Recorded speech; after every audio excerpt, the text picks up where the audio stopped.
Good morning student. आज हम लोग क्लास 8 जियोग्राफी चैप्टर फर्स्ट का पार्ट 2 पढ़ने वाले हैं। इससे पहले हमने रिसोर्सेज क्या होते हैं और रिसोर्सेज कितने प्रकार के होते हैं जैसे कैटेगराइज किया गया है natural resources, man made resources और ह्यूमन। नेचुरल में भी रिन्यूएबल रिसोर्सेज क्या होते हैं और नॉन रिन्यूएबल रिसोर्सेज क्या होते हैं, ये सारी बातें हमने पढ़ पढ़ लिया था हमने। आगे आज हम लोग पढ़ने वाले हैं मैन मेड रिसोर्सेज। जैसे कि नाम से स्पष्ट हो रहा है, मैन मेड यानी मानव द्वारा निर्मित संसाधन। ठीक है। Sometime natural substances become resources only when their original form has been changed।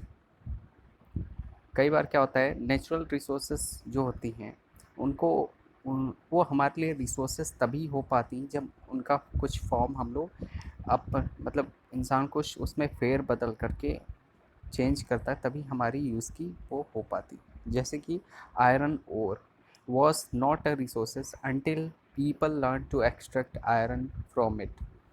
Iron ore क्या है, वो भी एक नेचर से मिलता है, बट हमारे लिए तब तक उपयोगी नहीं रह पाता या तब तक रिसोर्स के तरीके से काम नहीं कर पाता जब तक हमें वो तरीका नहीं पता चल जाता कि हम लोग आयरन ओर से आयरन कैसे एक्सट्रैक्ट करेंगे। एक्सट्रैक्ट का मतलब होता है निकालना। ठीक है, कैसे निकालेंगे, तब तक हमारे किसी काम का आयरन ओर नहीं रह जाता। ठीक है। People use natural resources to make buildings, bridge, road, machinery and vehicles which are known as human made resources. ठीक है, ये सभी क्या है, ह्यूमन मेड रिसोर्सेज। जैसे हम नेचुरल चीज़ों का इस्तेमाल तो करते हैं, बट वो तब तक हमारे मतलब तब तक वो रिसोर्स की तरीके से काम नहीं कर पाती जब तक हम उसमें कुछ ना कुछ फेर बदल नहीं करते। ठीक है।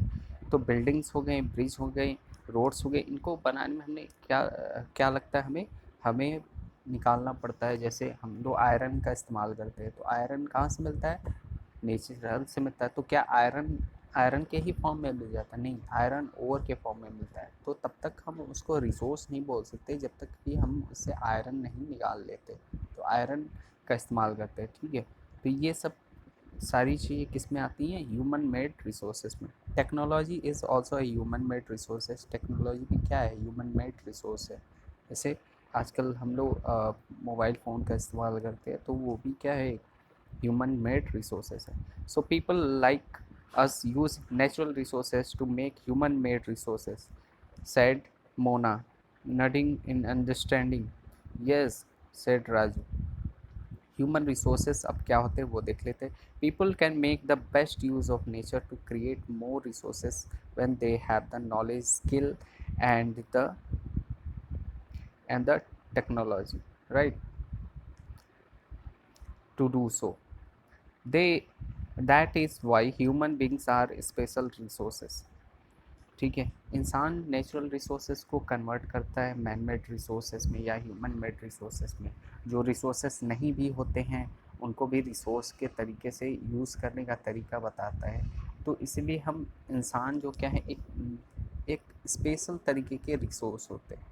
जैसा कि हम इसके पहले एक एग्जाम्पल से जैसे मैंने बताया था कि काम करने वाले एक दीवार को पेंट करना है, तो उसमें 2 लोग हैं, एक में 4 लोग हैं, तो कौन सी दीवार पहले पेंट हो जाएगी, क्योंकि 4 लोग वाले में जल्दी पेंट होगी। क्यों, क्योंकि उसमें रिसोर्स ज़्यादा है।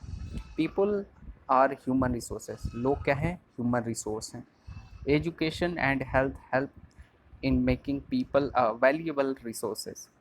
एजुकेशन क्या हमें बनाता है, एक वैल्यूएबल रिसोर्स बनाता है, मतलब जिसकी कीमत बहुत ज़्यादा है। ठीक है। एक पढ़ा लिखा व्यक्ति और एक अनपढ़ व्यक्ति, ठीक है, तो उसमें किस में सबसे ज़्यादा किस रिसोर्स के मतलब इस्तेमाल किसको सबसे अच्छे तरीके से किया जा सकता है, तो बिल्कुल जो शिक्षित है, पढ़ा लिखा है, ठीक है, उसको सारे काम आते होंगे, टेक्नोलॉजी का ज्ञान होगा, उसके पास से सोचने की क्षमता ज़्यादा होगी, तो वो जाहिर सी बात है वो बेहतर तरीके से काम आ पाएगा और वो भी उसकी कीमत भी ज़्यादा होगी। ठीक है। ये इसलिए ये ह्यूमन रिसोर्स जो है सबसे मतलब काफ़ी यूनिक और सबसे अच्छी मतलब अलग तरीके का रिसोर्स माना जाता है। Improving the quality of people's skill so that they are able to create more resource is known as human resource development. अब यहाँ एक वर्ड है ह्यूमन रिसोर्स डेवलपमेंट, ठीक है। अगर हम किसी भी इंसान के स्किल को, स्किल का मतलब होता है हुनर, ठीक है, यहाँ पे है तो इसका होता है हुनर, ठीक है। हुनर इसका मतलब होता है हुनर, ठीक है। जैसे आपको बहुत अच्छी तरीके से पेंटिंग बनाने आती है, ठीक है, तो और किसी को नहीं आती, तो यानी आप क्या कर सकते हो, उस स्किल को, उस हुनर को दूसरे को भी सिखा सकते हो, ठीक है। तो ऐसे कई लोगों को सिखा सकते हो, तो कई लोग बनाना शुरू कर देंगे, तो इस तरीके से क्या होता है, इसको क्या बोलते हैं हम लोग, ह्यूमन रिसोर्स डेवलपमेंट। इस तरह से क्या हो रहा है, डेवलप हो रहा है, क्या, ह्यूमन का रिसोर्स डेवलप हो रहा है, ठीक है। सभी मतलब एक लोग से दूसरे लोग दूसरे से तीसरे ने सीखा, तो क्या है, डेवलपमेंट हो रहा है, ठीक। तो इसको बोलते हैं ह्यूमन रिसोर्स डेवलपमेंट। आगे देखते हैं कंजर्वेशन, कंजर्विंग रिसोर्सेज, कंजर्विंग, ठीक है। कंजर्विंग का मतलब होता है कंजर्व करना, ठीक है, प्रिजर्व करना, बचाना, ठीक है। Mona had a nightmare, Mona को सपना आता है, she dreamed that all the water of the earth has dried up and all the trees cut down, there was no shade and nothing to eat और drink.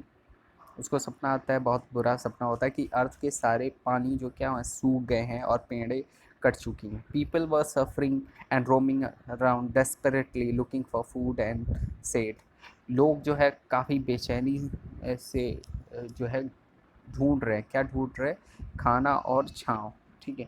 C told her mother about the dream, वो अपनी माँ को जो है बताती है अपने सपने के बारे में जो उसने देखा था। अम्मा कैन दिस रियली हैपन, वो पूछती है क्या अम्मा ये क्या सच में ऐसा हो सकता है क्या। She ask, yes Amma replied, अम्मा बोलती हाँ बिल्कुल हो सकता है। If we are not careful then even renewable resources can become very scarce, and scarce का मतलब होता है किल्लत, ठीक है, and the non renewable ones can definitely get exhausted. What can we do about it? Raju asked. Lots replied Amma. ठीक है। राजू मतलब अम्मा उनको समझाती कि देखो मतलब ये हो तो सकता है अगर हम केयर ना करें, हम बिल्कुल केयरलेस तरीके से नेचुरल रिसोर्सेज को यूज़ करते जाए तो बिल्कुल ये हो सकता है। तब तक राजू उनसे पूछता है क्या तो इसको हम लोग रोक नहीं सकते क्या, ठीक है, क्या कर सकते हैं, मतलब रोक नहीं सकते या क्या कुछ कर नहीं सकते क्या। अम्मा रिप्लाई करती मतलब कहती हैं कि नहीं कर तो सकते, बहुत कुछ कर सकते हैं। यूजिंग रिसोर्सेज केयरफुली, तो हम लोग क्या कर सकते हैं, जो रिसोर्सेज है उसको केयरफुली, बहुत ही सावधानी, मतलब जितनी ज़रूरत हो उस हिसाब से हम इसका इस्तेमाल करें। And giving them time to get renewed is called resource conservation, ठीक। और उसको हम लोग क्या दें, एक प्रॉपर टाइम दें, जैसे हमने इस्तेमाल कर लिया कोई चीज़ तो उसको वापस से रीन्यू होने का उतना टाइम दें। जैसे हम लोग लगातार ज़मीन से पानी निकाल रहे हैं, ज़्यादा से ज़्यादा निकाल रहे हैं, तो हम वो ना करके उसको टाइम दें। जैसे हम लोग एक तालाब बना दें, जैसे पानी तो ज़मीन से निकाल रहे हैं लेकिन हम लोग तालाब भी बनाएं, पेड़ भी लगाएं, तो उससे क्या होगा, पानी ज़मीन की तरफ ज़्यादा जाएगा, तो हम लोग पानी निकाल, और अगर हम ऐसा नहीं करते तो पानी हम लोग निकालते रहेंगे लेकिन वापस ज़मीन में जाने का उसको तरीका बहुत ही कम मिलेगा। तो क्या हो जाएगा, एक ना एक दिन ऐसा आएगा कि सारा पानी ज़मीन से बाहर आ जाएगा और हम लोग उसका इस्तेमाल नहीं कर पाएंगे। तो इसको बोलते हैं resource conservation. Balancing the need to use resource and also conserve them for the future is called sustainable development, ठीक है। सस्टेनेबल डेवलपमेंट क्या होता है कि हम लोग बैलेंस करें, मतलब जो हमारी यूज़ है, मतलब इसका मतलब ऐसे समझो कि हम लोग कोई रिसोर्स है, नेचुरल रिसोर्स है, जैसे वाटर है, वाटर का हम लोग इस्तेमाल भी करें अपने लिए और ऐसा इस्तेमाल करें ताकि वो आगे काफ़ी लंबे टाइम तक वो चले, मतलब हमारी नेक्स्ट जनरेशन या उनके नेक्स्ट जनरेशन को भी वाटर अवेलेबल हो, उनके लिए उसको कोई परेशानी ना हो, ठीक है, इसको बोलते हैं सस्टेनेबल डेवलपमेंट, मतलब हम अपना डेवलपमेंट भी करें और वो फ्यूचर के लिए भी वो बचा के रखें ताकि आने वाली पीढ़ी भी उसका इस्तेमाल कर सकें। There are many ways of conservation resources, each person can contribute by reducing consumption, उपयोग में कमी कर दें। रिसाइकलिंग, मतलब एक चीज़ को जैसे रिसाइकिल करना है, रिसाइकिल का मतलब कोई ख़राब कुछ है तो उसको वापस से हमको, जैसे ख़राब डब्बा, जैसे कोई जैसे कोई डब्बा होता है, ठीक है, प्लास्टिक का, या फिर यूँ कहें कि कोई कार्टून होता है, ठीक है, ठीक, कागज़ का, तो उसको हम लोग ऐसे ही ना वेस्ट कर दें, उसका कुछ ना कुछ हम लोग वापस से बना लें, ठीक है, बैग होता है, प्लास्टिक बैग, उसका वापस से रीयूज़ कर लें हम लोग, ठीक है, तो इसको बोलते हैं रिसाइकिल करना। ये सारी चीज़ें आती हैं रिसोर्स कंजर्वेशन, और जो हम लोग फ्यूचर के लिए बचा के रख लें उसको बोलते हैं सस्टेनेबल डेवलपमेंट, ठीक है। तो ये सारी बातें थी इस चैप्टर में, ठीक। तो आगे ये क्वेश्चन आंसर हैं, ये चैप्टर आपका फिनिश होता है। आगे की क्लास में हम लोग नेक्स्ट चैप्टर के बारे में पढ़ेंगे। तब तक के लिए थैंक यू।